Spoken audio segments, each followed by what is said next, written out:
The brass banker's lamp was already on when I walked into the estate library. It was the kind of light that turns everything amber and ancient, the kind that makes even ordinary things look like they belong behind velvet rope in a museum. My father's library. His smell still in the curtains, cedar and old paper, and the faint bite of the pipe tobacco he'd given up 12 years ago, but whose ghost refused to leave the upholstery. I stood in the doorway for exactly 4 seconds and took it all in. My mother at the head of the table. My sister Holland to her left, cheekbones arranged into something that was supposed to look like grief. And my husband Jasper, seated beside Holland, his right hand resting beneath the mahogany table in a way that I recognized immediately. Because I had watched those hands for 9 years, and I knew every posture they assumed when Jasper thought no one was paying attention. He was holding her hand. Under the table. At my father's while reading. 2 weeks after we had buried the man. Beverly Childs, the estate attorney my mother had retained without telling me, opened her manila folder and cleared her throat. I sat down across from all of them, set my leather portfolio on the table, and folded my hands. I did not look at Jasper. I did not look at Holland. I kept my eyes on my mother, because my mother was the one who spoke next, and I had known since I was 9 years old that she was the one who always spoke first. She smoothed the front of her black cashmere sweater, her signature gesture, the one she performed whenever she was about to say something she had rehearsed.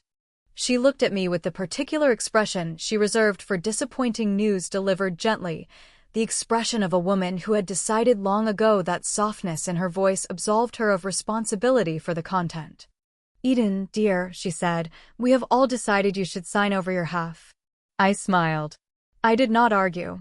I just opened a leather folder marked Whitcomb Family Trust and slid one page toward Beverly Childs. "Review Clause 7, please," I said.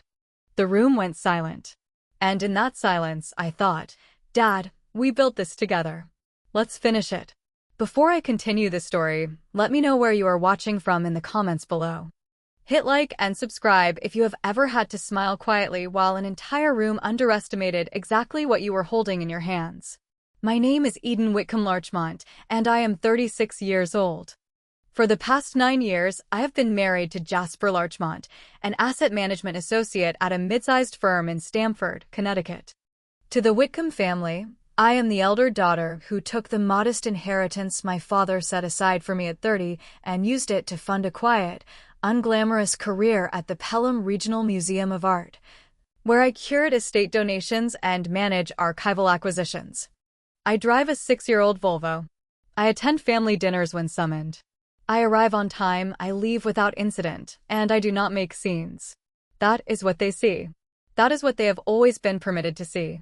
The rest of it, the 11 years, the trust documents, the legal license, the sealed amendment signed on a gray Thursday afternoon in my father's actual attorney's office, while my mother was at her garden club and Holland was filming a sponsored content video about artisanal olive oil. That part, they did not know. My father made sure of it. He was very precise about what people needed to know and when they needed to know it. It was, perhaps, the most significant thing he ever taught me. I learned to be precise too. I want to tell you about my family the way they actually are, not the way they present themselves to the photographer at the Greenwich Garden Society annual luncheon. I want to be accurate because accuracy matters and because the details are the whole story. My mother, Charity Whitcomb, is 68 years old and has spent the majority of those years perfecting the specific social architecture of the old money New England matriarch. She was born into moderate comfort, married into the Whitcomb name, and spent the subsequent 4 decades treating that name like a promissory note she was constantly cashing. She is not a cruel woman in the way that word gets used carelessly. She does not rage. She does not shout. She manages. She convenes. She uses the family verb, we have all decided, the way a judge uses a gavel, to signal that deliberation is finished and outcome is fixed. I heard that phrase for the first time when I was 9 years old, sitting at the same mahogany table in that same library, while my mother explained that we had all decided I would attend the boarding school in Litchfield rather than the magnet program in New Haven I had applied to without telling anyone. I had earned a partial scholarship to that magnet program. No one had asked me about it. I mention this not because it wounded me then in a way I have never recovered from. I mention it because it was the first time I understood the mechanism. The phrase was not about consensus. It was about erasure. By the time she said, "We have all decided," the decision had already been made, and your job was to accept it graciously and make no one uncomfortable. I became very good at accepting things graciously. I also became a licensed estate attorney in the state of Connecticut. But that came later. My sister Holland is 33 years old and has 1.2 million followers on a social media platform where she documents what she describes as intentional living, which, in practice, means she films herself arranging hydrangeas in antique vessels, visiting wellness retreats, and wearing linen clothing in colors she refers to by names like oyster and dusk rose. She is beautiful in the specific way that photographs well: high forehead, defined clavicle, the kind of bone structure that makes good natural light unnecessary. Our mother has always called Holland luminous, with the particular warmth she reserves for that word, and I noticed early on that the word did not require a companion. Holland was luminous. Eden was capable. These were not equivalent designations. Holland has been having an affair with my husband Jasper for 14 months. I know the precise start date because Holland posted a photograph from a rooftop bar in the West Village on a Saturday in late July, 2 years prior, with the caption "Solo Evening in the City," and a geotag that placed her 3 blocks from the hotel where Jasper had told me he was attending a compliance conference. I know this because I had, by that point, been quietly reviewing our shared digital accounts for 6 weeks, for reasons I will explain in a moment. I saved the post. I saved the geotag data. I saved the hotel's conference schedule from that weekend, which I obtained from its public website. The conference had ended at noon. Jasper's train receipt, which he had filed as a business expense and which I had scanned from our shared cloud account, showed his return to Stamford at 11:47 the following morning. I added all of this to the folder I kept on my laptop in a directory titled Museum Acquisition Files, because I had learned from my father that the best place to store something important is somewhere that no one curious would ever look. Jasper Larchmont is 38, trim, conventionally attractive in the way of men who were popular in their college fraternity and have spent the subsequent 15 years believing that status was permanent. He works in asset management, which means he moves money on behalf of people who have more of it than he does, and he is very good at performing the vocabulary of wealth without possessing it independently. He grew up in a suburb of Hartford in a family that was comfortable but not exceptional, and he married me, I understood eventually, not because he loved me, though I believe he did, in the early years, in his way, but because the Whitcomb name opened rooms that his own did not. He learned this within the first year of our marriage. He recalibrated accordingly, over time, without ever articulating the recalibration aloud. His signature physical tell is a particular movement he makes with his left hand when he is lying or when he is nervous. He touches the face of his watch, a vintage Omega he bought himself the year his managing director promoted him. With his index finger, a brief tap, like he is checking the time without actually looking at it. He does it unconsciously. He has never, to my knowledge, noticed that he does it. I noticed it the first time on our 3rd date. I want to tell you about the Sunday dinner that September, 3 years before my father's diagnosis, because that dinner is where I began to understand that what was building in my family was not a misunderstanding or a temporary season of tension. It was a structure. And structures, once you understand them, can be redesigned. We were all at the compound, my parents, Holland, Jasper, myself, for the Sunday dinner my mother convened at the end of every summer, the one she called informal, but which required advanced table placement and 3 courses. The dining room smelled of the beef tenderloin my mother's housekeeper Margaret had been preparing since noon. The chandelier above the table threw that particular warm light that makes everyone look like a painting, and Holland had positioned herself in it deliberately, the way she always did, facing the window so the late afternoon sun caught her hair. Jasper's firm completed their morality clause investigation on the 3rd of November. The termination was effective immediately. He was 38 years old, out of work, with a professional record that now included a compliance investigation, and with the dissolution proceedings active in Connecticut Superior Court.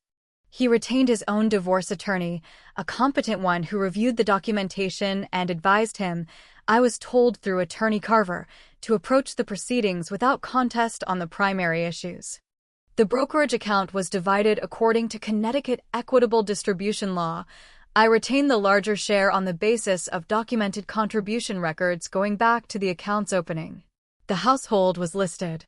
It sold in 22 days. Jasper moved to an apartment in Hartford. I did not hear from him again after the Tuesday evening phone call, which was the right outcome for both of us. Holland retained her own counsel and went through the forfeiture documentation with appropriate care. There was a period of several weeks during which her social media remained quiet. When she returned, the content was different, quieter, more personal, less produced. The hydrangea arrangements were still there, but fewer of them, and between them were things I had not seen on her account before, longer pieces of writing, careful and specific.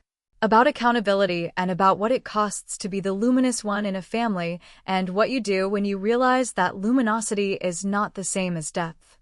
The follower count dipped slightly and then stabilized. Several brands that had previously worked with her ended those partnerships. Several others, smaller and more mission-aligned, reached out. She called me in mid-November. We talked for 34 minutes. It was the longest real conversation we had had since childhood, and it was not comfortable, but it was honest, and I understood honesty to be the more valuable quality of the two. We did not resolve everything in 34 minutes. We did not pretend to. But we made an agreement to continue the conversation, and agreements that are documented are agreements that last. Beverly Child sent a formal letter withdrawing from any involvement in the Whitcomb Trust proceedings on the 7th of October. She was professional about it. I did not hold her engagement against her. She had been retained by a family member and had operated within the information she had been given. She had not known about the sealed amendment because the sealed amendment was not hers to know about. She did her job. She simply walked into a room that had already been arranged. Gerald Whitmore continued as the family account's financial advisor. We met quarterly at his office in New Haven, over coffee that was exactly as good as I remembered from Attorney Holt's office. And we talked about the trust's long-term administration and about the compound's management framework and about the investment strategy for the family accounts in the next phase. Gerald had a quality that I had always appreciated in the people I chose to trust. He told you the truth about what the numbers meant without varnishing the parts that were difficult, and he told you what he didn't know as readily as he told you what he did. At our first quarterly meeting, he set a folder on the table between us and pushed it toward me and said, "Your father designated a specific bequest outside the trust. It's for you alone. It doesn't require any action. It's already in place. I just wanted you to have the paperwork." I went through the folder. The bequest was a portion of my father's personal account, set aside years before the diagnosis, with a note attached in his handwriting. The note said, "For the work you did. For the patience you kept. For being exactly who I knew you were." The specific dollar amount was not something I had expected. It was not enormous by the standards of the larger trust, but it was precise. It was exactly the amount, Gerald told me, that my father had calculated my pro bono legal work over 11 years of trust administration would have billed at market rate if I had charged him for it. He had calculated it. He had set it aside. He had made sure it was documented. I sat with that for a moment, in Gerald's office, with the coffee on the table and the morning light coming in through the windows on Elm Street. "He did the math," I said. "He always did the math," Gerald said. I nodded. I pressed my lips together once and breathed and thought about the wingback chair by the library window and the folder in his lap and the particular way he had looked at me across the Sunday dinner table. I closed the folder and held it in both hands. The house sold at the end of October. I had spent 3 weeks clearing it, not urgently, but deliberately, the way you clear a space when you understand that you are not leaving something behind so much as creating room for what comes next. I kept the books I had cared about and the pieces of furniture that were mine and the kitchen things that had practical value. I did not keep the photograph from the console table in the hallway. I left it on the console table when I handed over the keys, because it belonged to a version of the house and of my life in it that was finished, and finished things deserve to stay where they are. I moved to an apartment in New Haven in early November, the top floor of a building on Wally Avenue, 3 blocks from the law school, with windows on 2 sides and an oak tree in the courtyard that had turned the same deep red as the maple in the old backyard. The apartment smelled of new paint and wood floors, the smell of unclaimed space. I stood in the center of the living room on the first evening after I had unpacked the essentials, and I let the quiet of it land on me, and it was the good kind of quiet, the kind that belongs entirely to you. I accepted a full-time position at Attorney Holt's firm the following week. The official title was Associate Attorney, Estate and Trust. The unofficial reality was that I had been doing this work for 11 years, and now the door to the room was formally open, and I walked through it without looking back. Attorney Holt marked the occasion by ordering lunch from the Thai place 2 blocks over, the one she had been ordering from for 20 years, and we ate at her desk while she went through the active case files and I took notes in the margins of my own legal pad. And it felt, as the best professional moments do, entirely natural, like a thing that had always been true and had simply, at last, been named. My name on the door of the small office at the end of the hall read, Eden Whitcomb. Not Whitcomb Larchmont. Just Whitcomb. My father's name. My name. The name on the trust document. The name I had been practicing estate law under for 11 years. The name I would be practicing it under now. On my first official Thursday afternoon as a full-time attorney at Holt and Associates, I sat at my desk in the small office at the end of the hall. With the afternoon light coming in at an angle and the case files organized on the shelves the way I organized everything, precisely, with attention to what went where and why, and I thought about what I would tell someone if they asked me what I had learned from all of it. I had thought about it. I had the answer. And if there is anything this taught me, it is this. 1. Your competence does not need your family's permission to exist. Build the structure anyway, maintain it quietly, and let the document speak when the time comes. 2. The most powerful position you can occupy is the one no one knows you hold, not because secrecy is its own reward, but because the people who underestimate you hand you, every single time, the architecture of their own reckoning. 3. The people who are worth keeping are the ones who told you the truth when silence would have cost them nothing. Choose your trusted circle by that standard alone, and hold that circle without apology. Was I wrong to let them walk into that library on a Tuesday afternoon in late September and say, "We have all decided," and simply open the folder instead of telling them, months earlier, what I already knew? Tell me in the comments. Hit subscribe and comment, Clause 7, if you have ever held your ground quietly while everyone in the room assumed you had already lost. She was telling a story about a brand partnership, some wellness company that wanted her to do a campaign around a Scandinavian morning ritual, and the table was paying attention with the quality of attention it always paid Holland, easy, comfortable, already assuming delight. I was passing the bread basket when she paused mid-sentence, glanced at me, and said, "Oh, Eden, didn't you do something with ceramics at the museum? They do a little craft corner, or whatever it is." I said I managed the estate acquisition program. Right. She smiled. The old people donations. My mother laughed, a soft, amused sound, and touched her pearls, a gesture I had catalogued alongside the cashmere sweater smooth as one of her composure mechanisms. My father, at the head of the table, did not laugh. He reached for his wine glass and looked at me over the rim for a moment in a way that was brief and specific, and then he looked away, and I understood from the particular quality of that look that he was filing something away, the way I filed things away. Because we were the same kind of person and we recognized each other across tables. The estate acquisition program is actually rather sophisticated, he said to no one in particular. Eden has an excellent eye for provenance. That was all he said. But he said it. After dinner, when Holland had gone to help my mother with the dessert service and Jasper had followed my father to the study for brandy, I stayed at the table and looked at the candlelight on the crystal and thought about provenance. The documented history of ownership, the chain of custody that proves a thing is what it claims to be.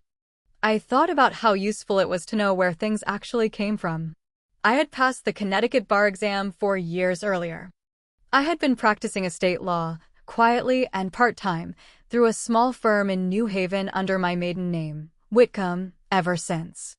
My official title at the museum was Senior Acquisitions Curator, which was real. I held that position. I performed that work. I loved that work. The legal practice was something I had built alongside it, carefully, because my father had suggested it when I was in my mid-20s and he had said, sitting across from me in this same library with the banker's lamp on and a trust document open between us, Eden, there are things I want to protect. I need someone I trust completely to understand how they work. I would like that person to be you if you're willing. I was willing. His name was Theodore Whitcomb, and he was, to most people in Greenwich, a genteel retired financier with good taste in books and a quiet temperament. To the people who had known him in his working years, he was something more precise, a man who had spent 31 years as a trust and estate specialist at one of the oldest private wealth firms in New England. A man who understood the architecture of family wealth with the same fluency that other men understand mechanical systems or surgical procedures. He did not advertise this. He did not need to. The understanding was structural. It lived in the documents.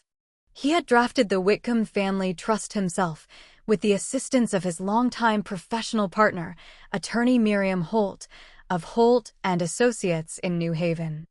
Attorney Miriam Holt was 62, precise, and had the particular unhurried confidence of a woman who had spent 4 decades watching families discover, too late, what their documents actually said. She had become my mentor when I began the legal practice. She had reviewed every clause of the trust with me over the course of 2 years, annotating the margins in red ink, asking questions I had to go back and answer. She knew the document better than anyone alive, except my father and me. Attorney Holt was the one who would walk through the door of my father's library on that late September Tuesday afternoon. But I'm not there yet. I want to tell you about the amendment first. For years before my father's diagnosis, so 7 years before the will reading, when I was 29 and still learning the specific grammar of trust law, my father sat across from me at this table and said, I need you to think about a contingency clause. Holland is going to make choices that concern me. I don't want to punish her for them, but I need the trust to reflect reality. I asked him what reality he meant. He was quiet for a long moment. Then he said, the reality that some people, when given unconditional access to generational wealth, use it to justify behavior that harms the people closest to them. I have watched this happen in 3 other families. I don't intend to let it happen in mine. I drafted the amendment over the course of 6 weeks. Attorney Holt reviewed it 4 times. My father reviewed it twice. It was signed on a Thursday afternoon in March and filed as a sealed amendment to the trust, separate from the main document, accessible only by the trustee, which was me, and by the estate attorney of record, who was also me. The amendment contained a fidelity clause. It was precise, the way my father was precise.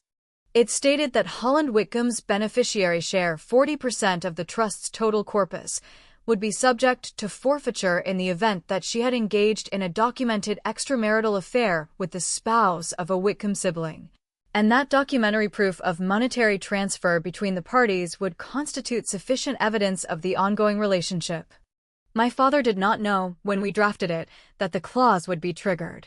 I don't think he believed, fully, that it would need to be. He was protecting against a possibility. He was building a contingency into a structure, the way careful architects build load-bearing walls where others build open floor plans. He was diagnosed 3 years later. He was gone 7 months after that. I did not cry at his funeral. I stood beside my mother and received condolences and thought about load-bearing walls.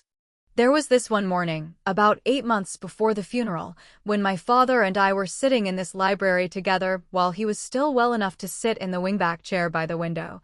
And he had the trust document in his lap, and he was going through it page by page, slowly, the way you go through something important when you understand that the next time someone reviews it, you will not be there to explain it. He paused at the sealed amendment section and looked up at me. You know what this requires, he said. I know, I said. And you have what it needs? I told him I was working on it. I told him I had been documenting for several months. I told him the architecture was solid. He nodded once, the way he nodded when he was satisfied with an answer. Then he closed the folder and handed it to me across the table, and I took it with both hands, and neither of us said anything else about it. That was the last serious conversation we had about the trust. 3 weeks later, the decline accelerated, and after that, the conversations were about other things, easier things, smaller things. The kind of things you talk about when you understand that time is finite and you would rather spend what remains of it talking about books and old memories and the particular quality of September light through these windows. I kept working on the documentation. By the time he died, I had what I needed. The 2 weeks between the funeral and the will reading were strange weeks. The compound filled and emptied relatives, family, friends, colleagues of my father's who had heard the news. My mother orchestrated everything with her customary precision, and Holland documented portions of it for what she described to my mother as a personal project and what I recognized as content that she was planning to post eventually, tastefully, with a caption about grief and intentionality. I watched her filming the hydrangea arrangement on the sideboard in the front hall on the 4th day after the funeral, holding her phone at the angle she used for professional shots, and I said nothing. Jasper stayed at the compound for the first 3 days and then returned to Stamford, claiming a work obligation. I went back with him. We occupied the same spaces in our house with the particular choreography of people who have stopped being curious about each other. He made coffee in the morning and I drank mine standing at the kitchen window looking at the backyard, and he checked his phone with a concentration that was different from his normal phone-checking concentration, and I noticed the difference the way I noticed most things, quietly and without comment.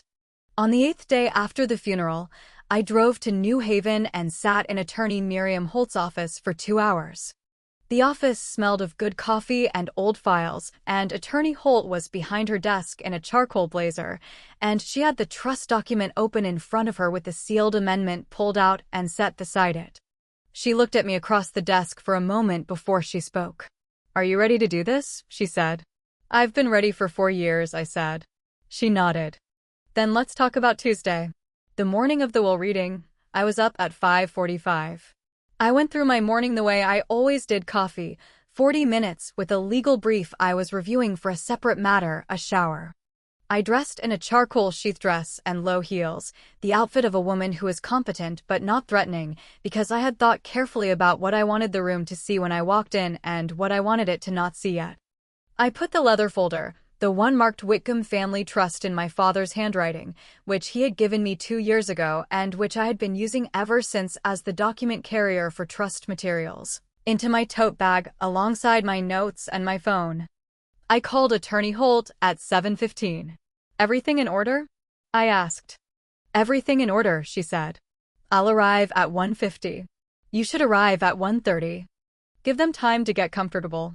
I drove to Greenwich in the kind of clear September light that makes Connecticut look like a painting of itself, the maples at the edge of turning, the sky that particular shade of blue that only appears for about 3 weeks a year. I drove without music, which is what I do when I am thinking carefully, and I went through the architecture of the afternoon one more time in my mind, the way I had been going through it for 4 years. The trap was already built. All that remained was to let them walk into it. I arrived at 1:29. The library looked as it always looked, the dark oak paneling, the floor-to-ceiling shelves, the banker's lamp already on. My mother was there with Margaret, the housekeeper, arranging a small tea service on the sideboard. Holland arrived 3 minutes later, in a dove-gray wrap dress that I recognized as something she had worn in a sponsored post 6 weeks ago, and she kissed my mother's cheek and then looked at me and said, "Eden," with a warmth that was 4 degrees warmer than our normal temperature, the particular warmth of someone performing normalcy for a purpose. Beverly Childs arrived at 1:38 with her manila folder and her reading glasses on a chain. She was 54 and competent and clearly unused to the particular social humidity of old money family compounds, because she set her bag down in the wrong chair twice before settling. My mother had retained her 3 days after the funeral, through a recommendation from a family friend. Beverly Childs had reviewed the main trust document. She had not been told about the sealed amendment because the sealed amendment was accessible only to the trustee and the attorney of record. Beverly Childs was neither. Jasper arrived at 1:43. He came in through the side door from the garden, the one that opens directly into the library, which meant he had already been on the property, probably in the garden, probably not alone. He was wearing a dark blazer and the Omega watch. He sat down beside Holland, not beside me, not at the end of the table, not in any of the several available positions that would have been the obvious choice for a husband attending his wife's family's legal proceedings beside Holland, with exactly the gap between them that people maintain when they are trying to look like they are not together. I sat across from them. I set my tote bag on the floor beside my chair. I folded my hands on the table. My mother took her position at the head and performed the smoothing gesture on the front of her cashmere sweater, and I knew what was coming because I had known it was coming for 11 years, and I let it come. Before Beverly begins, my mother said, with the particular cadence of someone who has rehearsed, I want to say something to Eden. She looked at me with the expression, the gentle bad news expression. Your father loved you very much, she said. We all know that. And we also know that he could be sentimental, sometimes, in ways that didn't reflect the practical realities of the family situation. Holland has needs that are more pressing than yours right now. Her platform is a significant asset and it requires investment to maintain, and the production costs are genuinely substantial. Your position at the museum is stable. You have Jasper. She paused. She smoothed the sweater again. Eden, dear, we have all decided you should sign over your half. The room settled into the specific silence that follows a fait accompli. I noticed things in that silence. Holland's hands were below the table. Jasper's left hand was also below the table. Beverly Childs was looking at a point slightly above my mother's head, the expression of a professional who has been engaged to deliver news and is waiting for the correct moment. The banker's lamp hummed faintly. The brass fittings on the bookshelves caught the light. I reached into my tote bag and removed the leather folder. I opened it.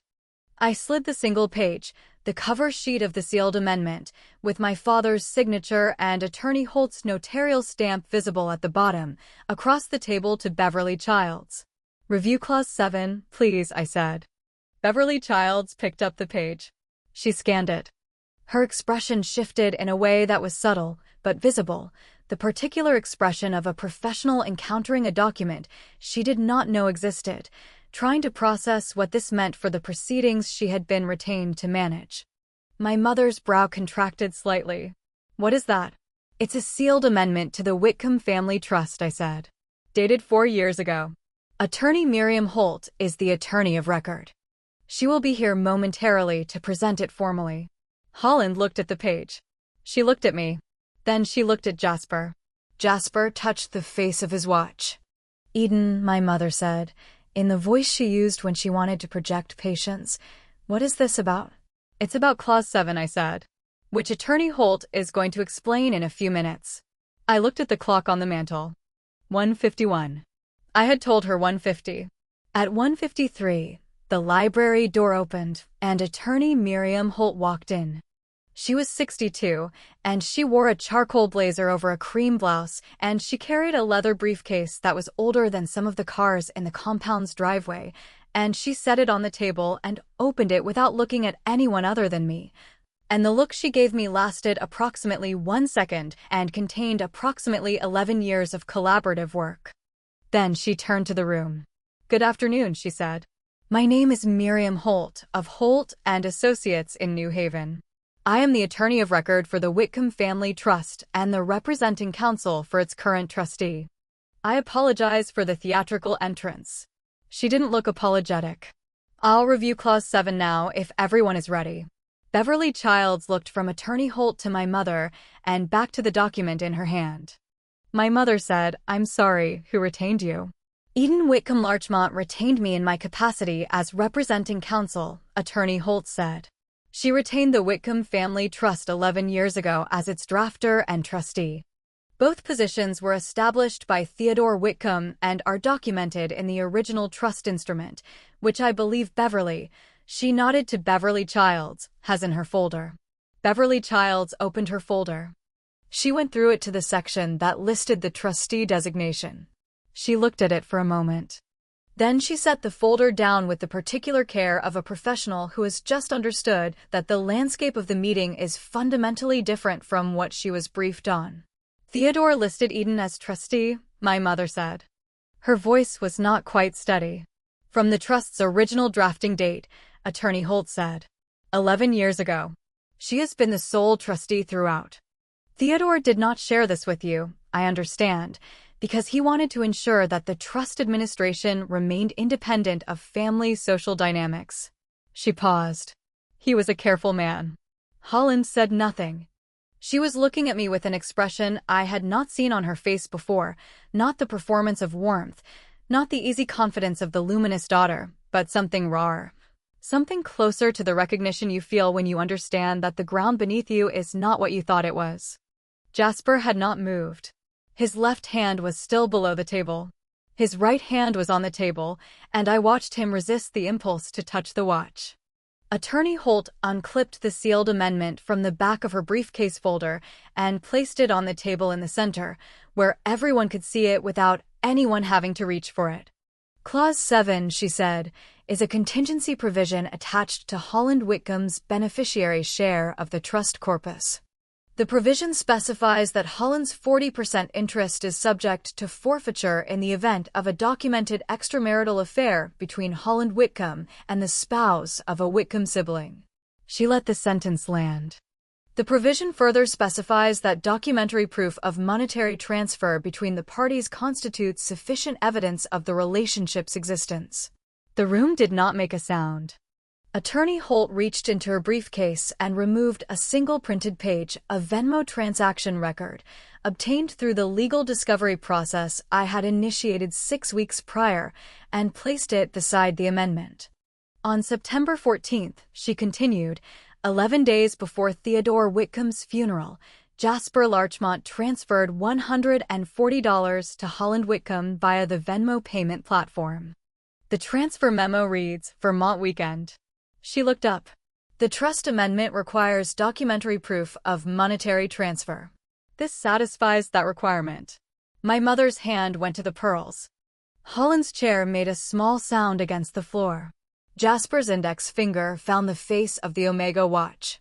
I kept my eyes on my mother because my mother was the one who would find her voice first, and I wanted to see exactly what she reached for when the ground moved. She looked at me. Her face had the expression of someone recalculating in real time, not panic, because my mother did not panic, but something adjacent. The expression of a woman who has spent 68 years managing outcomes and has just encountered one that she did not set in motion. Eden, she said. Her voice was very quiet. We need to discuss this privately. There's nothing to discuss privately, I said. The provision is self-executing. Attorney Holt will file the formal notice of forfeiture with the trust administrator today. Holland's 40% interest reverts to the trust corpus.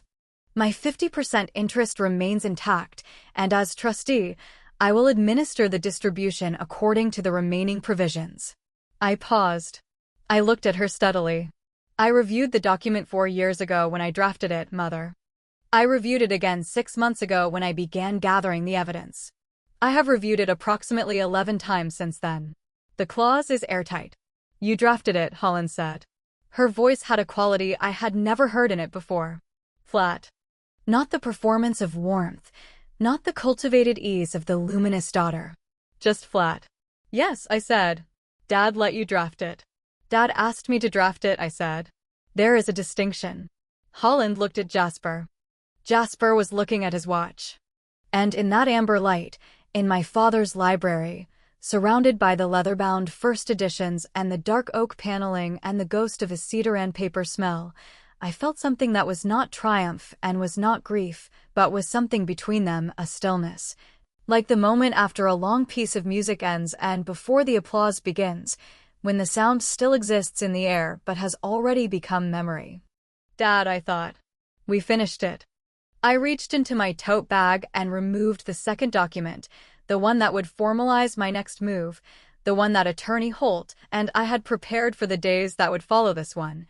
The days in which the full architecture of what my father and I had built would become visible not just to this room but to the people and institutions that would be required to respond to it. I set it on the table in front of me and did not open it yet, because the afternoon was just beginning, and I had been precise about the order of operations. The drive back to Stamford that evening took 42 minutes. I made it in silence, the same way I had made the drive to Greenwich that morning, thinking carefully, going through what had happened and what came next. The September light was gone by then, replaced by the particular darkness of early fall evenings in Connecticut, when it gets dark faster than you expect and the air has that first bite of something colder coming. I had the heater on low. I had my phone connected to the car, but I wasn't playing anything. Jasper had not driven back with me. He had said, standing in the driveway of the compound while my mother stood in the doorway behind him and Holland stood somewhere inside where I could not see her, that he needed a few more minutes and he would be right behind me. I had nodded. I had driven home. I did not expect him to be right behind me, because I understood by then the geography of where Jasper actually was, which was not behind me in any meaningful sense, and had not been for longer than 14 months. The house was quiet when I got home. I set my tote bag on the kitchen counter and made tea, the same Scottish breakfast blend I had been drinking since graduate school, because some things are stable and tea is one of them, and I stood at the kitchen window looking at the backyard while it steeped. The backyard was dark. The neighbor's maple was beginning to turn at the edges, just the tips of the outermost leaves, the first announcement of what was coming. I was not thinking about Jasper. I was thinking about the second document, the one I had not opened at the table, the one that lived in my tote bag and that I would be calling Attorney Holt about in the morning. But first, I had to get through the next 48 hours. Because the afternoon at the library had been the opening move, and the people in that room were going to respond to it. That was the part one had planned for. The part one had been planning for quietly and with great care, because I had understood from the beginning that the opening move was not the hard part.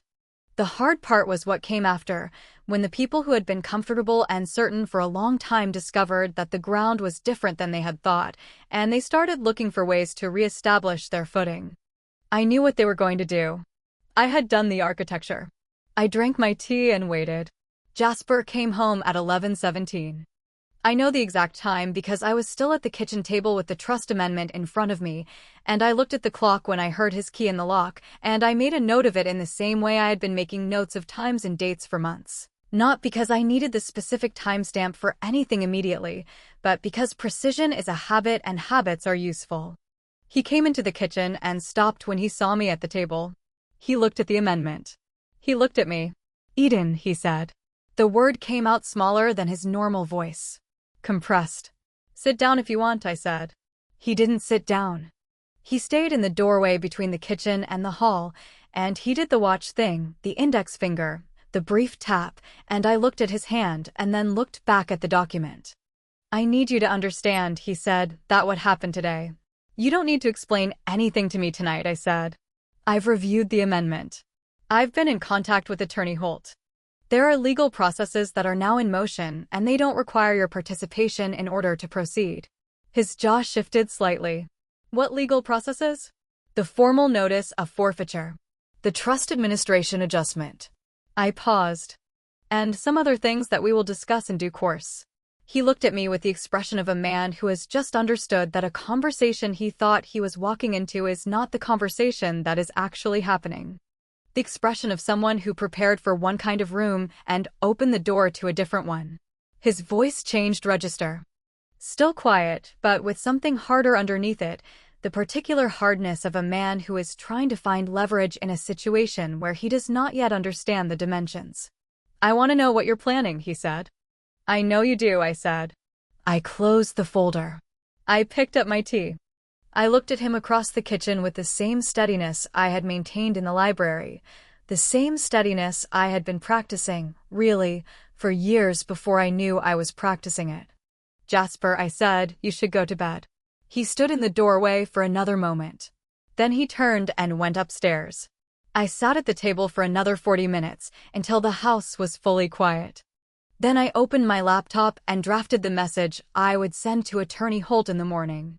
My mother called at 7:42 the following day. I was on my second cup of tea and had already been through 2 emails from Attorney Holt about the filing timeline, and I let the phone ring twice before I answered it, because I had learned long ago that the pace at which you answer your mother's calls communicates something she is always paying attention to. "Eden," she said. Her voice had the particular quality of a woman who had been awake most of the night. Not distraught, my mother did not do distraught, but recalibrated. Working from a different set of premises than she had been working from 24 hours ago. "Good morning," I said. "I need you to come back to the compound today," she said. "I need us to sit down together and talk about this as a family." The word family landed with its particular weight. "Mother," I said, "I want you to understand that the forfeiture provision is not something that can be discussed into a different outcome. It's self-executing. Attorney Holt filed the notice yesterday evening."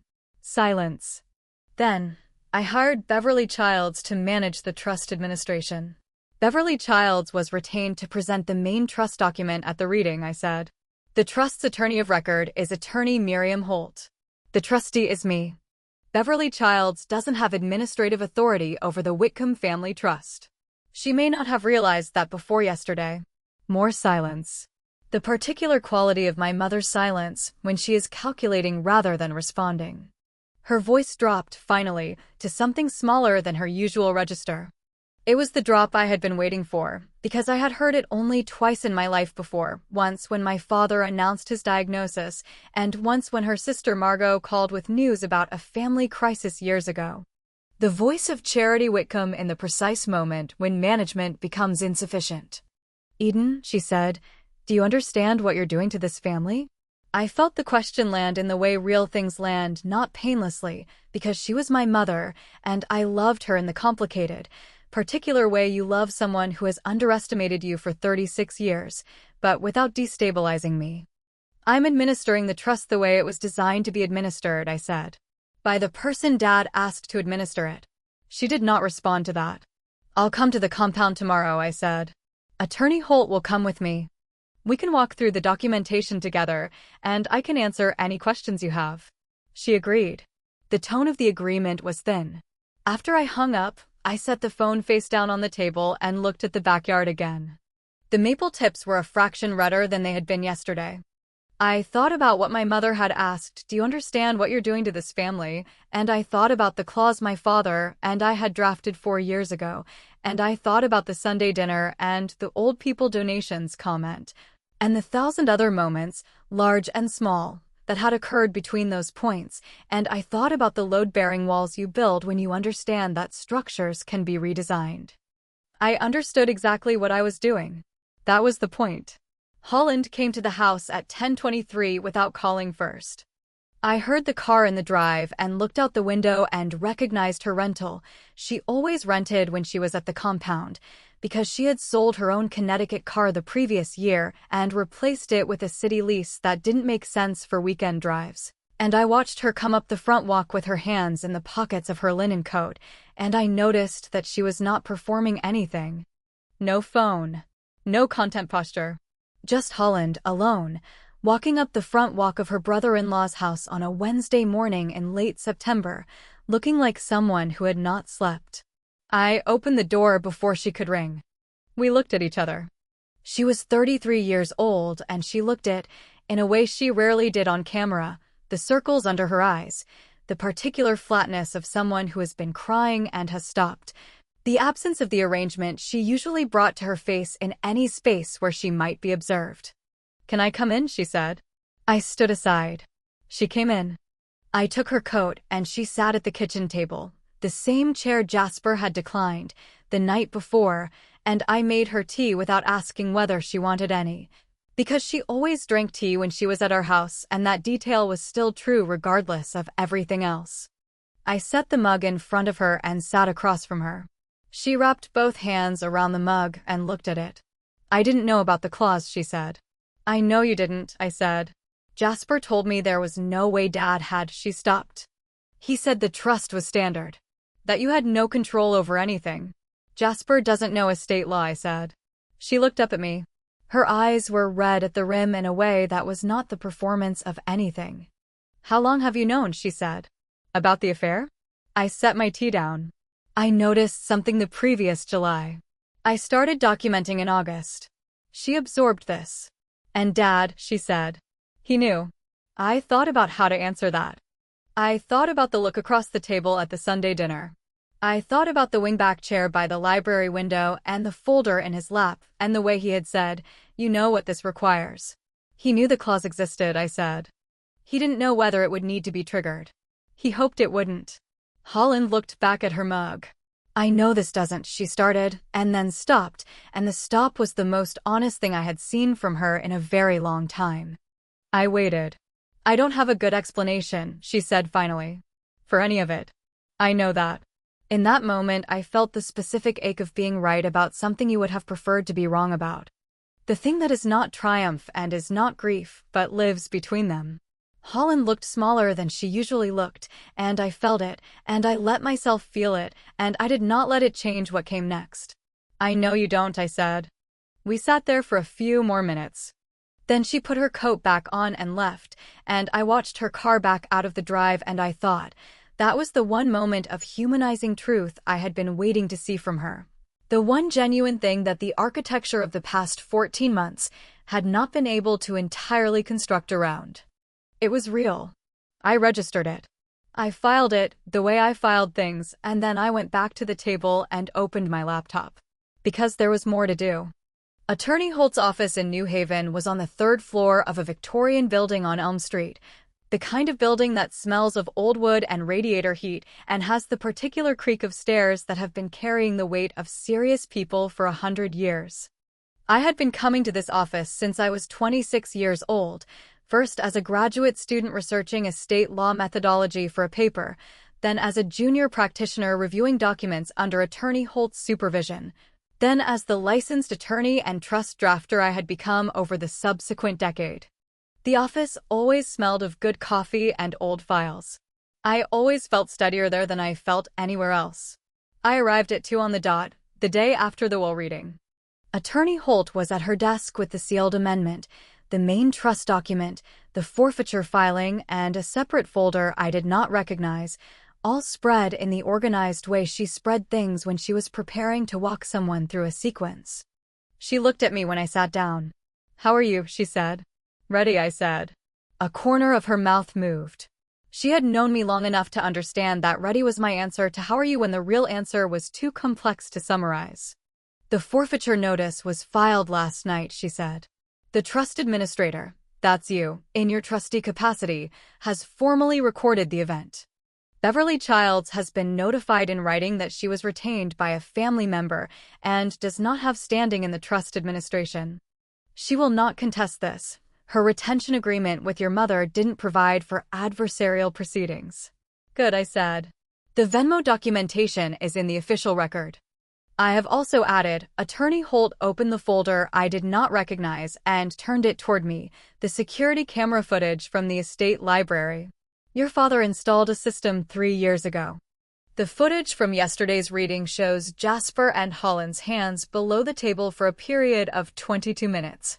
I had known about the cameras.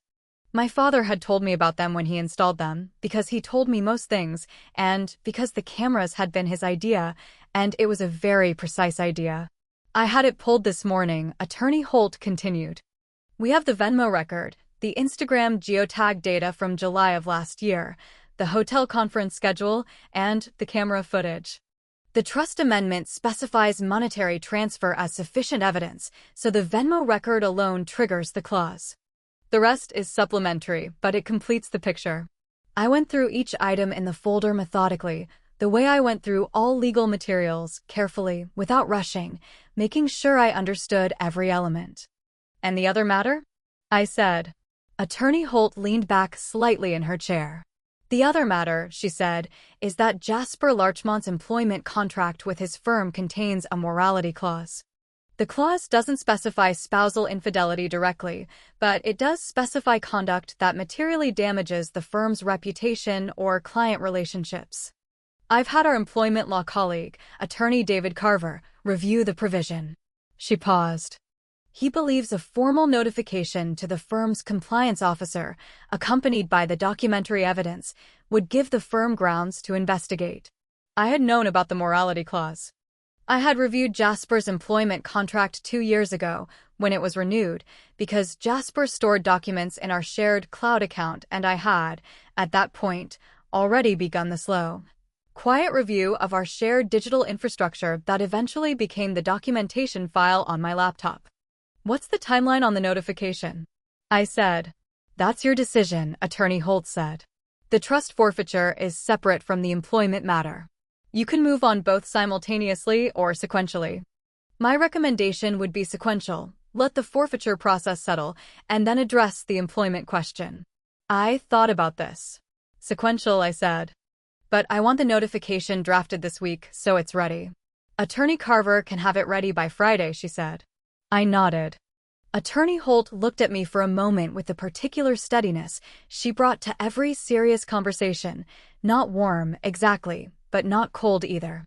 The steadiness of someone who has spent 40 years sitting across from people in the middle of the worst moments of their family lives and has learned to be present for those moments without being destabilized by them. "Your father would be proud of how you're handling this," she said. It was not the kind of thing she said often. The words arrived with specific weight. I looked at the folder in front of me, the Venmo record, the geotag printout, the conference schedule, the camera footage timestamp. For years of quiet accumulation. A system built document by document, timestamp by timestamp, the way you build a trust, clause by clause, with precision, with patience, with attention to the contingencies. "He built the scaffold," I said. "I just did the drafting." Attorney Holt smiled, a real one, brief, the kind she didn't perform. "That is exactly the right way to describe it," she said. I left the office at 4:47 and drove back towards Stamford in the early evening light. The maples along the highway were turning faster than the ones in the backyard, deeper into orange now, real color. Connecticut fall arriving the way it always did, slowly, and then all at once. My phone rang as I crossed the bridge over the Housatonic. It was a number I recognized, Holland's personal line, not the brand line she used for partnerships. I let it ring. She didn't leave a message. I thought about her sitting at my kitchen table with both hands around the mug, the circles under her eyes, the flatness that came after crying. I thought about the one honest thing she had said, "I don't have a good explanation for any of it.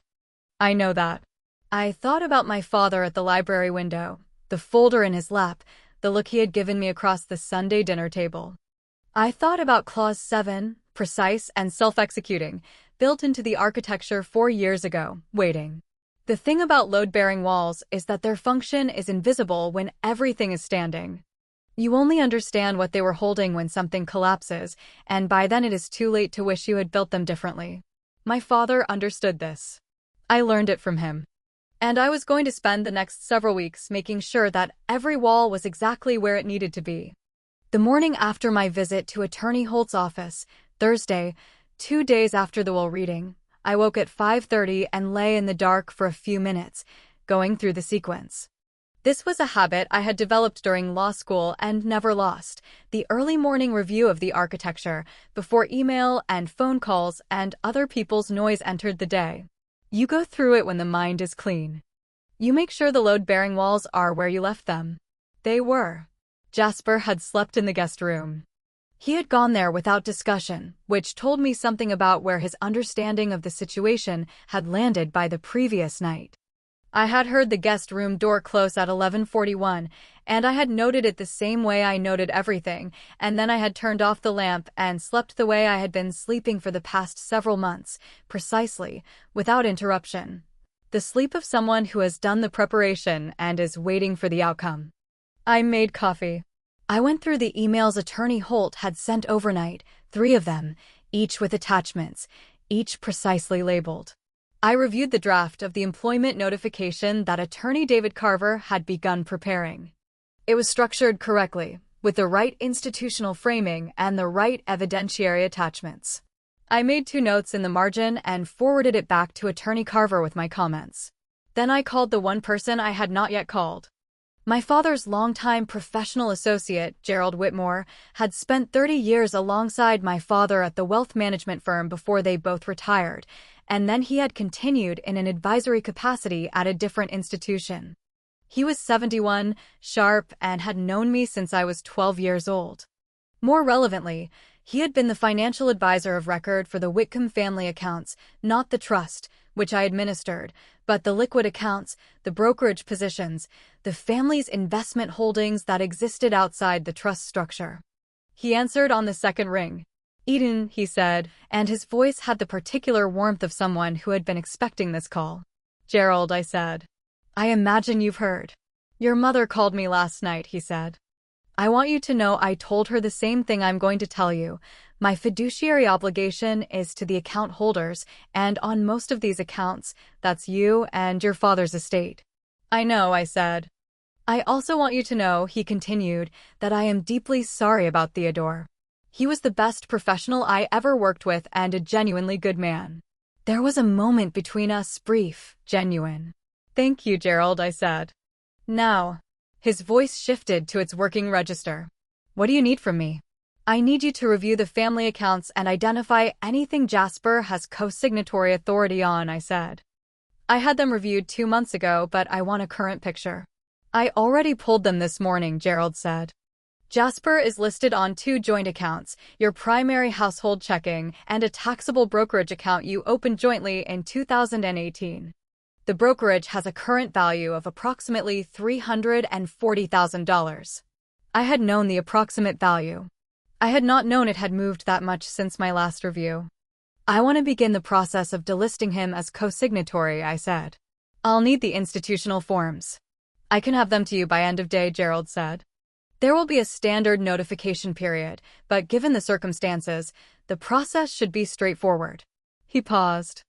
"Eden, is there anything else I should know about in terms of the overall situation?" "There's an employment matter that Attorney Carver is working on," I said. "And Attorney Holt has the trust forfeiture in process. The sequencing is deliberate. I don't want anything to look reactive." "It won't," Gerald said. "It will look exactly like what it is." "Which is what?" "Systematic," he said. I thought about my father at his desk, the trust document open, going through it page by page. "Thank you, Gerald," I said. After I hung up, I went back to my email and drafted a message to the museum. I was due in on Friday, and I wanted to flag that I would be working remotely for the rest of the week, which my supervisor accepted without difficulty. Because I had been at the museum for 9 years and my institutional reliability was not in question. The museum was its own world, separate from all of this, and I valued it precisely for that separateness. Then I opened the documentation file on my laptop. I want to describe what the documentation file actually was, because it is the thing that the people in the library had not known about, the thing that Jasper had not thought to look for, the thing that my mother had not imagined I was building during all the months she had been assuming I was simply managing my quiet career and my quiet life. The file had 47 subfolders. They were organized chronologically, starting from the August of the previous year when I had first noticed the change in Jasper's phone behavior and had begun, cautiously and without any certainty about what I was looking for, to document what I observed. There were folders for Venmo transactions, his and Holland's, going through 14 months of overlapping payment activity. There were folders for travel records, hotel receipts, train tickets, the rental car confirmation from the Vermont weekend that I had obtained through our shared accounts before I began limiting his access to mine. There were folders for social media activity, Holland's posts and their associated geotag data, cross-referenced with Jasper's stated whereabouts on those dates. There was a folder for the Instagram story Holland had posted from a rooftop in the West Village in July, and beside it a folder for the hotel conference schedule showing that Jasper's conference had ended at noon on a Saturday. There was a folder containing every email I had sent myself after each Sunday dinner at the compound, dating back 3 years, documenting specific quotes and specific incidents. The folder was titled Museum Notes Reference Archive. And there was a folder, separate from the rest and password protected with a code I had chosen because it was the filing number of the trust amendment, containing the copy of the trust amendment itself. The engagement letter from Attorney Holt going back 11 years, my Connecticut bar admission documentation, and the correspondence between my father and me regarding the trust over the course of its existence. 47 subfolders. 14 months of careful, precise, unhurried documentation. The kind of thing you build when you have been paying attention for a long time and you understand that what you are watching is not going to resolve itself and you are going to need to have the architecture in place when it is time to show it to the room. I went through each folder one more time, that Thursday morning, the way my father had gone through the trust document page by page in the library window. Methodically. Making sure the load-bearing walls were where they needed to be. They were. I closed the laptop. I went upstairs, showered, and dressed in the same charcoal dress I had worn to the will reading. I had a meeting at 2 that afternoon with Attorney Holt and Attorney Carver, and I was going to be precise about the order of the next steps, and I wanted to wear the color I associated with precision. Before I left the house, I stopped in the hallway and looked at the framed photograph on the console table, a photograph from my parents' 35th anniversary dinner, the family at the compound's dining room table, all of us together. My father at the head with his hand raised in the gesture he made when he was telling a story he found genuinely funny. My mother beside him, laughing, her hand on the pearls. Holland across the table, luminous in the chandelier light. Jasper beside me, his arm around my shoulders. And me, looking at the camera with an expression that I recognize now as the expression of someone who has understood something that the other people in the frame have not yet understood, and is waiting for the right moment to show them. I left the photograph where it was and walked out to my car. The meeting with Attorney Holt and Attorney Carver lasted 3 hours. We went through every document, every filing, every notification in sequence. Attorney Carver was 55 and had the measured, careful quality of someone who had spent a career in employment law and understood that the most effective legal moves were the ones that looked inevitable rather than aggressive. He had refined the employment notification letter to 2 paragraphs, which was correct. 2 precise paragraphs are more effective than 10 pages of argument because they signal that the sender is confident and unhurried. "When do you want to send it?" he asked. "After the brokerage delisting is complete," I said. "I want the financial moves finished before the employment process starts." Attorney Carver made a note. "The notification will give the firm's compliance officer 30 days to investigate," Attorney Holt said. "During that period, Jasper will likely be placed on administrative leave pending the review. If the firm's employment agreement includes a morality clause, they will conduct their own independent investigation using the documentation we provide." "The documentation is complete," I said. "There's nothing ambiguous in it." "No," Attorney Holt agreed. "There isn't." We reviewed the timeline. The brokerage delisting would process within the week. The employment notification would go out the following Monday. Attorney Holt would file the formal trust administration adjustment, moving the documentation into permanent record and establishing my sole administrative authority by the end of the following week. I would return to the compound on Friday with Attorney Holt to meet with my mother. I would present the full documentation. I would answer her questions. I would be steady and clear, and I would not make it into something it wasn't, which was a punishment. It was not a punishment.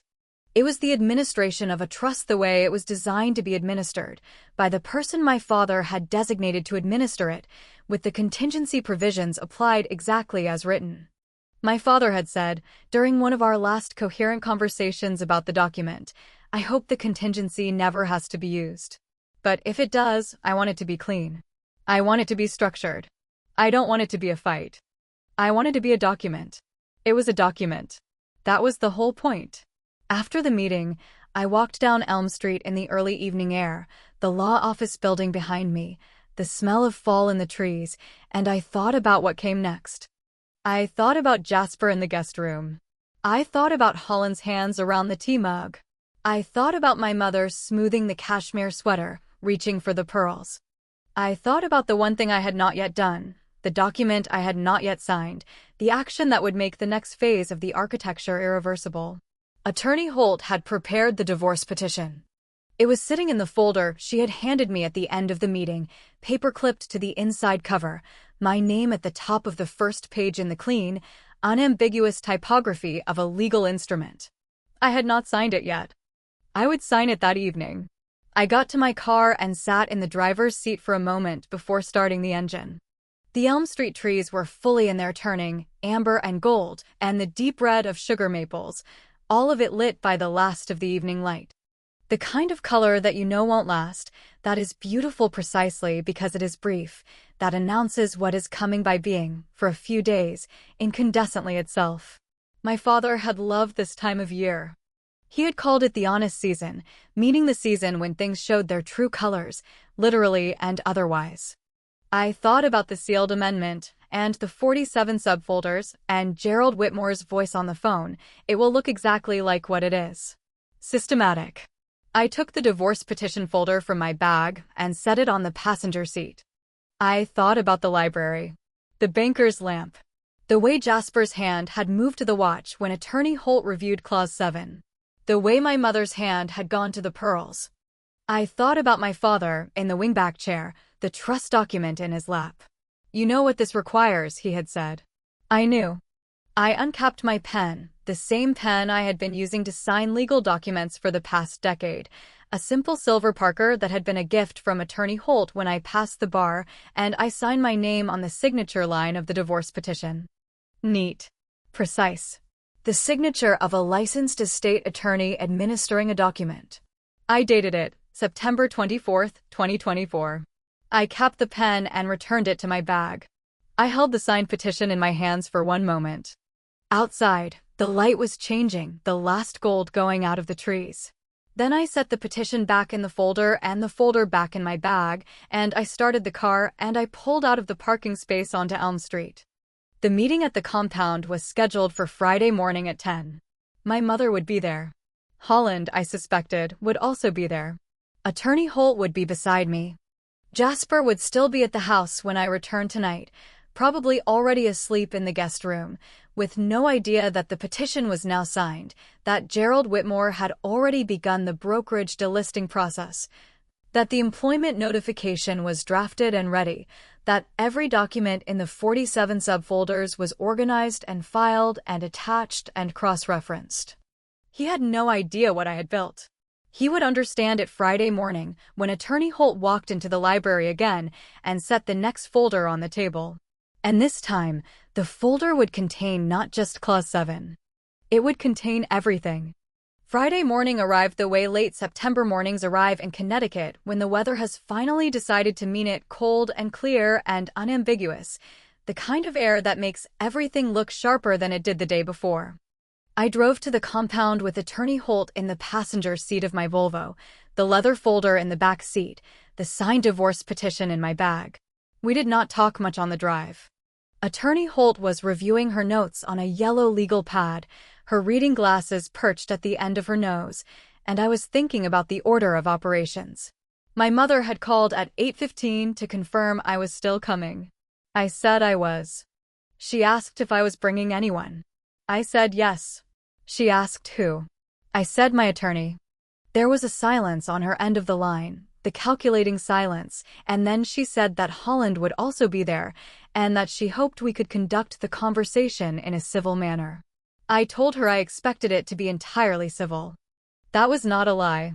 When we arrived, Margaret answered the door and took our coats with the practiced efficiency of a woman who has worked for the Whitcomb family for 22 years and has seen every version of a difficult family gathering. And she looked at me with a warmth that was different from the warmth she showed my mother, more specific, more personal, the warmth of someone who has paid attention to people over a long time and knows something about who they actually are. My mother and Holland were in the library. They had positioned themselves on the same side of the table, which I registered without surprise. Beverly Childs was not there, which meant my mother had understood, after Attorney Holt's notice, that Beverly's involvement in the trust proceedings was finished. My mother was in another cashmere sweater, dove gray this time, with her pearls, which she touched when I came through the door. Holland was in dark clothing, which was unusual for her, and she was not wearing the bone structure flattering posture she usually performed in family spaces. She sat with her shoulders slightly forward and her hands in her lap, and she looked up when I came in with an expression that was neither the performance of warmth nor the flat rawness of our kitchen conversation. It was something quieter. Something waiting. Attorney Holt set her briefcase on the table and opened it and said good morning to both of them, and then she laid out the 3 folders in the order we had organized them: trust administration, forfeiture documentation, and the 3rd folder, which I would present at the right moment. My mother looked at the folders. She smoothed the cashmere sweater. "Eden," she said, "before we begin, I want to say something." I sat down across from her. I folded my hands. "I did not know about the clause," she said. "I want you to know that. Your father did not tell me." "I know he didn't," I said. "If I had known," she stopped. Her hand went to the pearls and stayed there. "I don't know what I would have done. But I want you to know that I did not know." The sentence was genuine. I was certain of it. Whatever else my mother had done, the management, the consensus by fiat, the 36 years of "we have all decided," she had not known about the amendment. My father had made very specific choices about what to tell her and what to protect from her, and I understood those choices better now than I had when I was drafting the document, because I understood, now, what the afternoon of the will reading had actually confirmed. "I believe you," I said. She looked at me for a moment with a calculating expression, and then with something underneath it that was more exposed, not apology, exactly, because my mother did not do apology in the direct sense, but the expression of a woman who is trying to find the accurate understanding of a thing that has moved beneath her without her knowledge. "What happens now?" she said. Attorney Holt opened the 1st folder and began to explain. "We went through the trust administration adjustment for 40 minutes. Attorney Holt was precise and patient, and she answered my mother's questions in the order they were asked, and when my mother wanted to return to a previous point, she returned to it without impatience.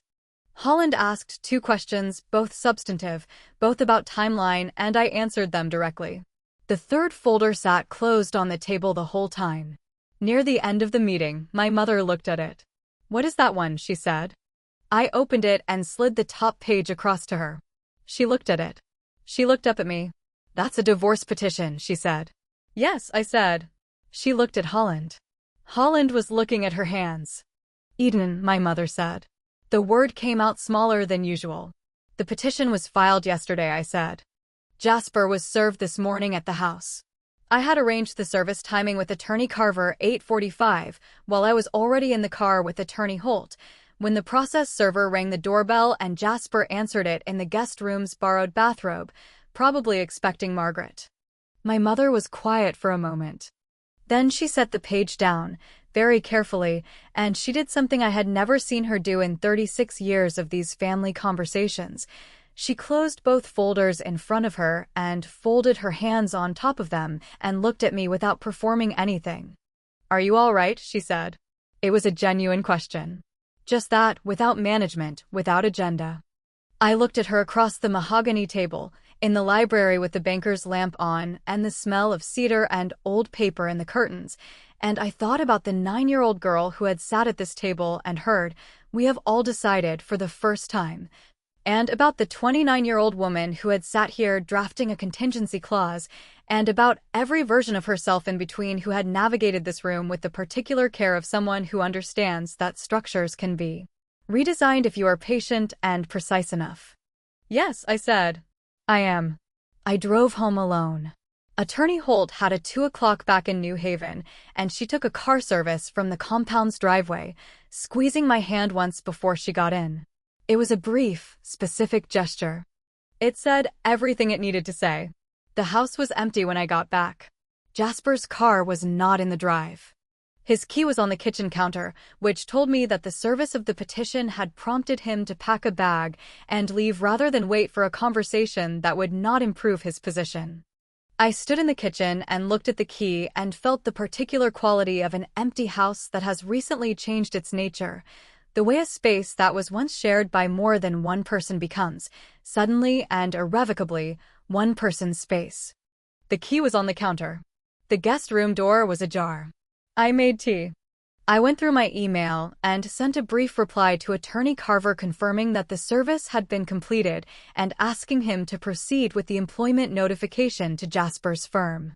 Then I opened my laptop and went into the documentation file, the one with 47 subfolders, the one titled Museum Acquisition Files, and I created a 48th folder.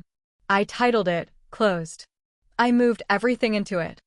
All 47 subfolders, all the Venmo records, all the geotag printouts, all the hotel conference schedules, all the Sunday dinner email notes from 3 years of family dinners. All of it. I moved it all into the closed folder and I did not delete it because precision requires keeping records, but I closed it and I understood the closing as its own kind of ceremony. Then I made a second cup of tea and went to sit in the chair by the backyard window, and I watched the maple at the edge of the yard, which had now turned fully all of it, every leaf, deep red and orange and gold, the complete honest season arriving at once. I thought about Friday at the compound, and about the documents, and about my mother's face. I thought about Clause 7. And then I let myself think, for the first time since all of it had begun, about what came after this. That was the Friday. 3 weeks passed. 3 weeks is enough time for certain things to become fixed and certain other things to become visible that were not visible before. The employment notification went to Jasper's firm the following Monday. By the following Wednesday, he was placed on administrative leave. Attorney Carver handled the firm's inquiry efficiently, and the documentary evidence was, as Attorney Holt had predicted, unambiguous. The morality clause investigation concluded in 11 days. The firm's termination letter was dated the following Friday. Holland went quiet on social media for the first time in 3 years. No posts, no stories, no partnership content. I knew because I still followed her account, the way you continue to follow a thing you are observing carefully. The silence lasted 8 days. Then she posted a single photograph, the backyard of the family compound, the maples at their height, no caption. Just the image. I looked at it for a moment and then put my phone face down on the museum's archive table and went back to the provenance research I was doing on a set of donated prints from a Greenwich estate. My mother called twice that week. The first call was about a logistical question regarding the trust administration, a routine question, the kind of question that establishes a new pattern between two people who are learning how to be in each other's life under a different architecture. I answered it. The second call was not about anything logistical. She called on a Thursday evening, and she talked about my father, about a specific afternoon from 30 years ago, a thing he had said that she had thought about recently, a quality of his that she was only now articulating with precision. She talked for 11 minutes, which is a long time for my mother to talk without an agenda. I listened. At the end, she said, "He knew what he was doing when he chose you." I held on to that. The compound itself became a question during those 3 weeks. The Whitcomb Family Trust owned the property, and as trustee, I had administrative authority over its disposition. This was a question that would require careful handling. Careful in the specific sense that every decision that affects people who are still connected to you by blood and by history requires a kind of care that is different from the care you give to purely legal matters. I was thinking about it. I was not in a hurry. The 3rd week brought the thing I had been waiting for, the thing that I had told myself was coming, but whose arrival still had a specific quality I had not fully anticipated. Jasper called me on a Tuesday evening. Not a text. An actual call, his name on the screen, the direct line I had not yet changed. I answered. "Eden," he said. His voice sounded like something that had been under pressure for a long time and had recently been released, not broken, exactly, but compressed into a different shape than it used to have. "Jasper," I said. "I need you to understand," he said, "that I know what I did." He said it with the particular weight of a man who has had 3 weeks in an empty apartment to sit with a fact and turn it over and look at it from every angle and has arrived, finally, at something that resembles an honest accounting. I recognized the weight because I had sat with my own hard facts for 14 months before acting on them, and I knew what that sitting cost. "I know you know," I said. "Is there anything I can say?" I thought about the 47 subfolders and the Venmo record and the guest room door at 11:41 and the Omega watch and the way his hand had moved to its face when Attorney Holt reviewed Clause 7. "No," I said. "But I appreciate that you asked." There was a long quiet on the line. Then he said, "I'm sorry, Eden. I know that's not enough." "It's not," I said. "But I believe you." I ended the call. I sat with the phone in my hand for a moment, in the backyard chair, the maple fully turned outside the window, the tea cooling on the side table. And then I thought, there is one more thing. The family compound library. Friday morning, 3 weeks after the will reading, the 25th of October, 2024. I had asked my mother to convene one final meeting. I told her it was to address the last outstanding item in the trust administration, the formal documentation of the trustees' administrative decisions going forward, the institutional framework for how the trust would operate now that its contingency provisions had been exercised. I told her it was a legal formality. I told her Attorney Holt would be present, and I asked her to invite Holland. I did not tell her that Attorney Miriam Holt was bringing someone with her. I arrived at 9:50. The morning was cold, the first genuinely cold morning of the fall, the kind that makes the air feel like it has been rinsed clean. I parked in the compound's circular drive and sat in the car for 60 seconds, going through the architecture one last time. The banker's lamp was on in the library window. I could see it from the drive. My father had bought that lamp at an estate sale in Litchfield when I was 14 years old. He had carried it to the car himself, wrapped in the brown paper the estate sale organizers provided, and on the drive home, he had told me that the best things always came from other people's endings. He meant the lamp. He meant other things too. I got out of the car. Margaret met me at the door and took my coat and told me that Mrs. Whitcomb and Miss Holland were already in the library, and that the other 2 guests had arrived and were waiting in the front sitting room as I had requested. I thanked her and went to the front sitting room first. Attorney Holt was there, in her charcoal blazer. Beside her was a man I had met twice, Attorney David Carver, who had drafted the employment notification and who had, in the 3 weeks since, been managing the more complex elements of what came next. He was 55 and silver-haired, and had the quality of stillness that comes from decades of being the person in the room who knows the most and has the least reason to announce it. And beside Attorney Carver was Gerald Whitmore. Gerald was 71 and wearing a suit I had not seen before, deep charcoal, beautifully cut, the suit of a man who has dressed for the significant occasions of his life with great precision and knows that this is one. He had his leather briefcase in his hand, the one that was older than most cars, and he looked at me when I came in with the expression of someone who has known you since you were 12 years old and has been waiting for this particular morning for a long time. "Ready?" he said. "Ready," I said. We walked down the hall to the library together, the 4 of us, Attorney Holt and I in front, Gerald and Attorney Carver behind. I noticed, as I always noticed, the smell of the hallway, the cedar and old paper, and that faint tobacco ghost that lived in the walls of the place, and I thought about load-bearing walls one more time, and about the honest season. And about the afternoon 4 years ago when my father had handed the folder across this table with both hands, and I had taken it with both hands, and neither of us had needed to say anything else. I pushed open the library door. My mother was at the head of the table, pearls, cashmere, celadone today, a shade she favored in autumn. She looked up when we came in and her gaze moved from me to Attorney Holt to Gerald and then to Attorney Carver, and I watched her expression perform a rapid calculation, the way her expressions always did, and arrive at a place of careful composure. Holland was to my mother's left, in dark clothing again, her hands in her lap. She looked at me when I came in with the quiet waiting expression she had been wearing since the kitchen conversation. I took my seat across from them. Attorney Holt sat to my right. Gerald sat to my left. Attorney Carver sat at the far end. The banker's lamp hummed. The brass fittings on the bookshelves held the light.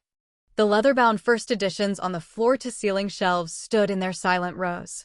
The room smelled of my father. I set my tote bag on the floor and removed the leather folder, the one marked Whitcomb Family Trust in my father's handwriting, and opened it on the table in front of me. Thank you both for coming, I said. I want to address the last administrative matter before we close this chapter of the trust proceedings. My mother looked at Gerald. Gerald, I didn't know you would be here. Gerald set his briefcase on the table. The clasp made a precise sound when he opened it, the sound of an instrument doing what it was designed to do. Charity, he said, with the warmth of 30 years of professional acquaintance. I'm here as Eden's financial advisor of record. I have some materials to present in conjunction with this morning's meeting. My mother looked at me. Her hand moved toward the pearls and stopped. What materials? She said. I'll explain in order, I said. Attorney Holt, would you begin? Attorney Holt opened her folder and removed the first document, the formal trust administration framework that I had described to my mother on the phone. She went through it efficiently. The trustees confirmed authority, the administrative decisions that had been recorded in the 3 weeks since the will reading, the formal closure of the forfeiture proceeding. My mother listened. She nodded at the appropriate moments. She asked one clarifying question about the timeline for the annual distribution review, and Attorney Holt answered it precisely. Then Attorney Holt set a second document on the table. This one had a different header. My mother leaned forward slightly to look at it. Attorney Holt said, "This is the formal petition for dissolution of the marriage between Eden Whitcomb Larchmont and Jasper Larchmont, filed in Connecticut Superior Court on September 27, 2024. It has been served and the response period has begun. Attorney Carver is representing Eden in the dissolution proceedings." Attorney Carver, from his position at the end of the table, gave a brief nod. Holland looked up from her hands. My mother's jaw moved slightly, not quite a clench, not quite a sigh, but the particular micro-movement of a woman absorbing a sequence of information that is not going in the direction she had hoped. "I want you both to have this document," I said, "because the dissolution involves the brokerage account and the household account that Jasper and I held jointly.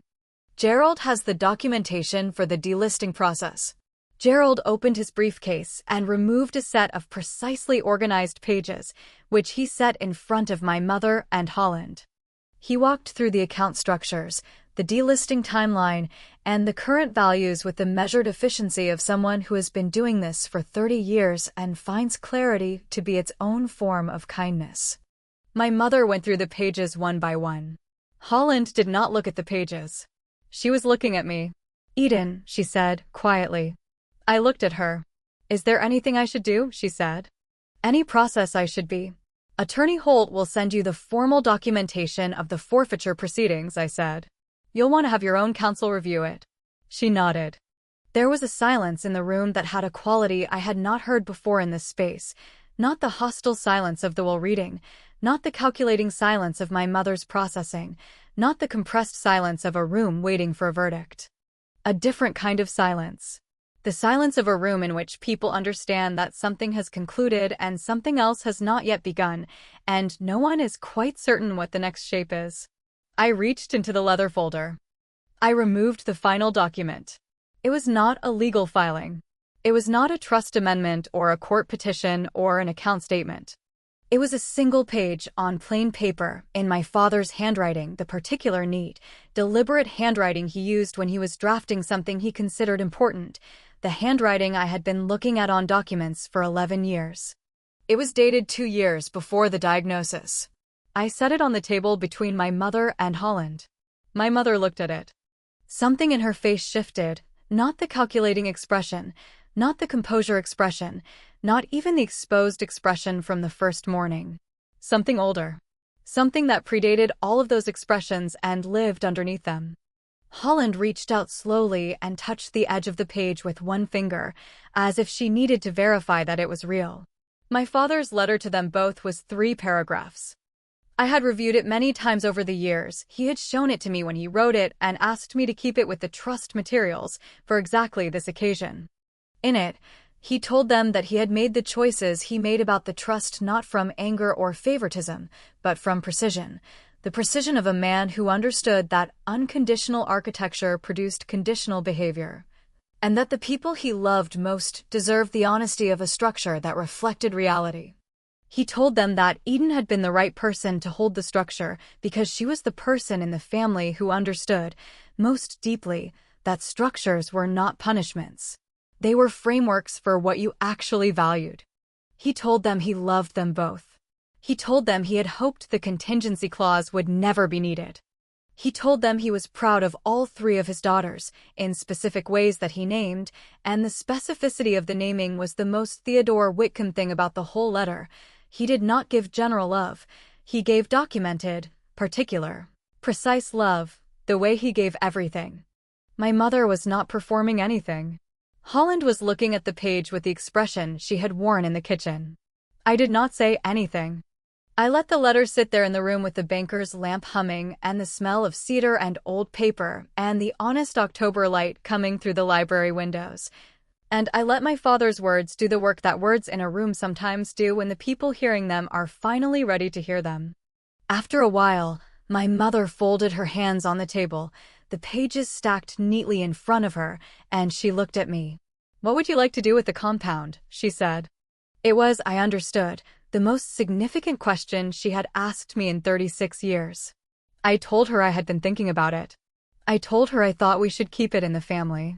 That the trust structure allowed for that, and that as trustee I intended to maintain the property for family use under a formal management framework that would be transparent and documented.